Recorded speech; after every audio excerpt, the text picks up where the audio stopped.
Guinea-Bissau and, monitoring these elections? Thank you so much. Since I left office, I've always been scared talking to the media. But in this particular case, I decided to speak to the media. First and foremost, to thank Nigerians for the show of empathy, the encouragement, because while we were in Bissau and this so-called coup happened, the information we got was that the whole country was agitated, young and old, irrespective of religious divides or political divides. And I sincerely appreciate Nigerians, and I want them to hear directly from my mouth to appreciate their concern. And secondly, to thank my president, President Tinubu, and the Ivorian president, President Ouattara. Both presidents were to send aircraft to lift us, but somehow, Côte d'Ivoire is closer to Guinea-Bissau, and there's always some relationship between Francophone countries and the Lusophones among the Francophones. They were able to penetrate their system to get landing permit first before Nigeria could do that. So the Ivorian aircraft was already on their way to pick us. So when we learned about the Nigerian aircraft about leaving, we asked them not to bother. That is why, if you see the picture that was brought by an Ivorian aircraft. So we thank the two presidents, President Ouattara, President Tinubu, and indeed thank Nigerians, young and old, for that. And specifically, what happened in Guinea-Bissau, I wouldn't call it a coup. It was not a coup. Maybe some people describe it as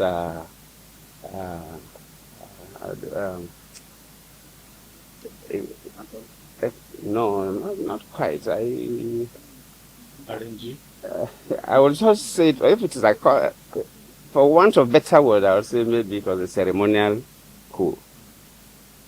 Because for two things, it is the president, President Balo, that announced the coup.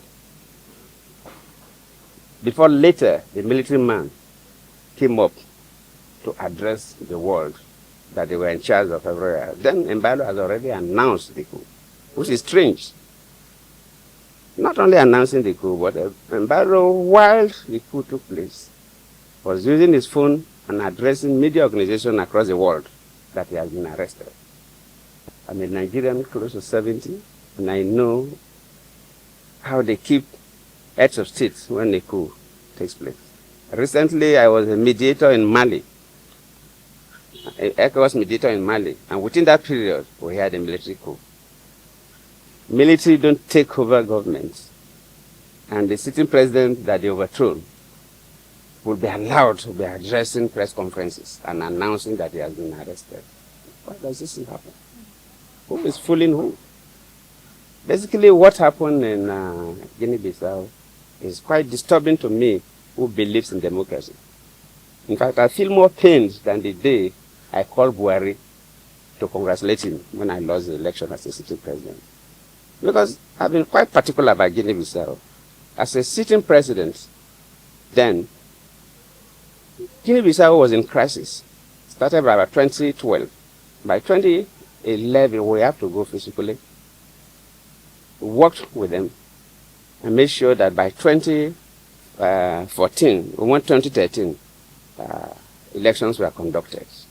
In fact, it was so bad the day that I learned that a military man went to the office of the prime minister and slapped the prime minister in the office. It was that bad. And what is happening is like we are going back to those dark days of Guinea-Bissau, where the military can do whatever they think they can do. It's totally not acceptable. The elections were done peacefully. We were in the field. I was a part of the West African Elders Forum. Normally, we are not co-observers, so we didn't deploy observation teams across, but we observed within Bissau, the capital, and the neighboring settlements. But during the meeting of all heads of observation missions, and they gave accounts of all the observers gave their account. Nobody gave something different. The elections were peaceful. Counting of results at the polling units peacefully done. The conduct of the electoral officials, the security, the party agents, the voters. It was a good election, and one expected the results to be announced. Then while they were collating the results, then they are finished collating results. You know, results for presidential election are collated at different levels. That's right. The 9 regions, results were ready. So they were collating them at the capital. And when they were almost through, and we're all waiting for the result to be announced, then Mbelo announced that that's a coup. That they have taken over, they have arrested him. But from all indications, nobody arrested him. My conviction is that, and my charge to ECOWAS and AU is that they must announce that result. They have the results because AU and ECOWAS officials were at all the regions when the results were collated. They cannot change those results. They should tally all those results and announce. They cannot force the military out, but they must announce, let the world know who won that election. Let the world know who won that election. And they owe the world that responsibility. Similar thing happened in Cote d'Ivoire when I was the chair of the Authority of Heads of State and Government of ECOWAS. When in 2010 we had elections in Cote d'Ivoire, Gbagbo was the sitting president. At the first round, Gbagbo got 40-something% of the votes. Ouattara got 30-something% of the votes. And their law, you must get 50% of the votes plus 1 at least. Democracy is about majority. You must get a simple majority to be the president. So they have to go for a second round.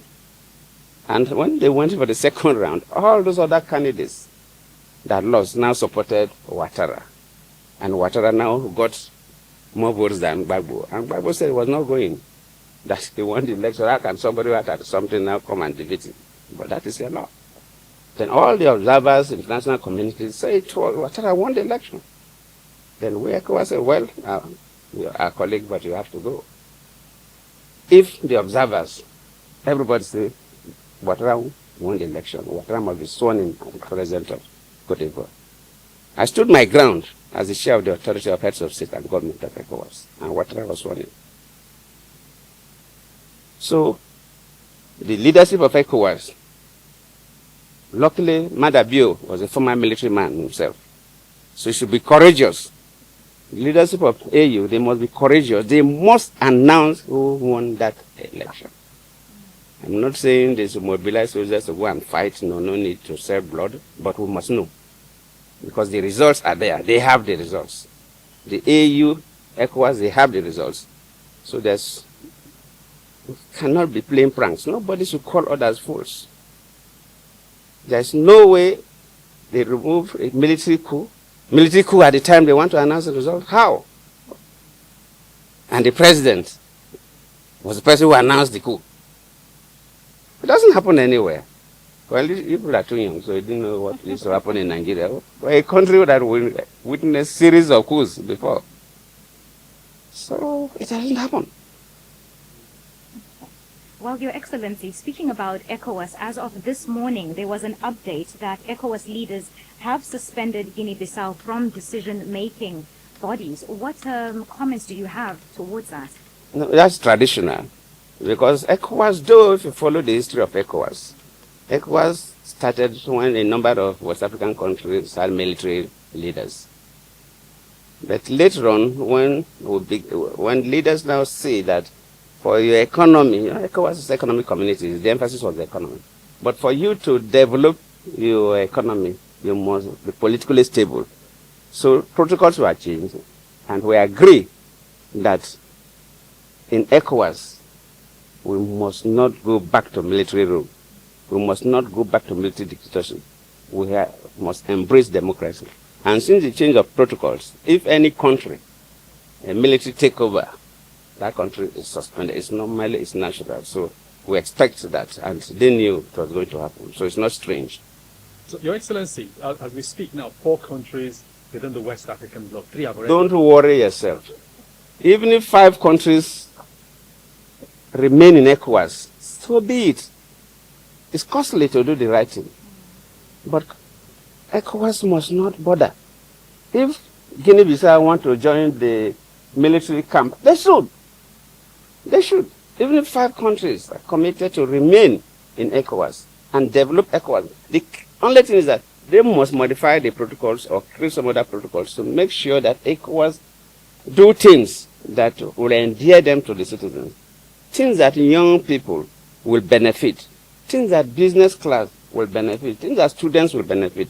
Let ECOWAS be attractive to citizens of the community, not just talking about political issues. When ECOWAS continue to do those things, these countries, they will come back to join ECOWAS. The military, it will not be forever. You carry gun today, took over government, with time, society will be tired of you and will ask you to go. It will not take more than 10 years for all these countries to go back to civil rule, and they will join ECOWAS. So for now, even if only 5 countries out of the 15 are ready to carry on with the ECOWAS, they should. We should not bother about that and begin to change their position. ECOWAS must stand firm. We cannot accept military in ECOWAS. So you sound, even from the words, that we can feel the pain, because you are someone who believes constitutional democracy must reign. For the persons concerned in this, because you have also shared that your strong feeling is that this coup was engineered by President Mbello himself, a former military officer. The question, sir, is this. For someone who chaired ECOWAS, talking about President Mbello, how do some of you who also chair the same body feel? That is the most painful thing. President Mbello, just yesterday, was the chair of the Authority of Heads of State and Government of ECOWAS. One will expect him, as the president of Guinea-Bissau, to do his best. Luckily, he's an ex-military man. So he has a military constituency. He was a very senior military man before retiring. So he has his own friends, boys, and so on. He should be the person that can prevent any coup in Guinea-Bissau. I don't expect a coup that will remove him from office. In any case, the election, immediately they announced, for them, immediately the results are announced. They inaugurate the new president the following day, so his tenure was almost over. But I don't expect him to be as the president of Guinea-Bissau, a retired senior military man, and they organize coup against him. I don't expect. I don't. So speaking about President Mbalo, what would you advise him and the political class of Guinea-Bissau at this moment? Well, I know what the political class will do. I don't even need to advise, because the political class will want those results to be announced. The political class will want the results of the election to be announced. Nobody should take citizens of a country for a ride. People did not go to work. People wasted their time, queued up, voted, and when they're about announcing results, then you come as soldiers and you scuttle the results. So the political class will never accept that. For the military, I'll plead with them not to take Guinea-Bissau back to the dark days of 2011 to 2014.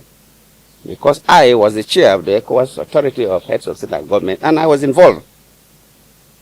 Most of them acknowledged it anyway when they saw me. They say, we know what you did for us.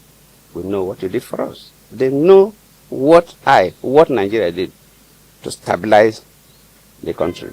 As we speak, so Your Excellency. it's painful to say. So that's why I'm saying that Mbello knows everything. The president knows everything. So it's painful for him to be the president of Guinea-Bissau and say military people are taking over government. Your Excellency, it's totally not accepted. Your Excellency, you are now back in Nigeria, having seen what occurred there. The main opposition leader, Fernando Diaz, is still in custody. What's your message? They have to release the man. The man has not committed any offense. They just have to release the man.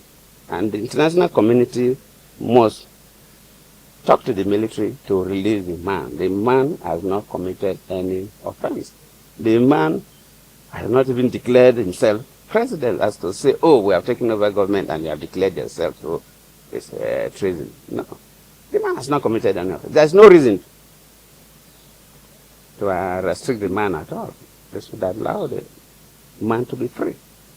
And we advise the military in Guinea-Bissau not to take Guinea-Bissau backwards. When I was in Guinea-Bissau 2012,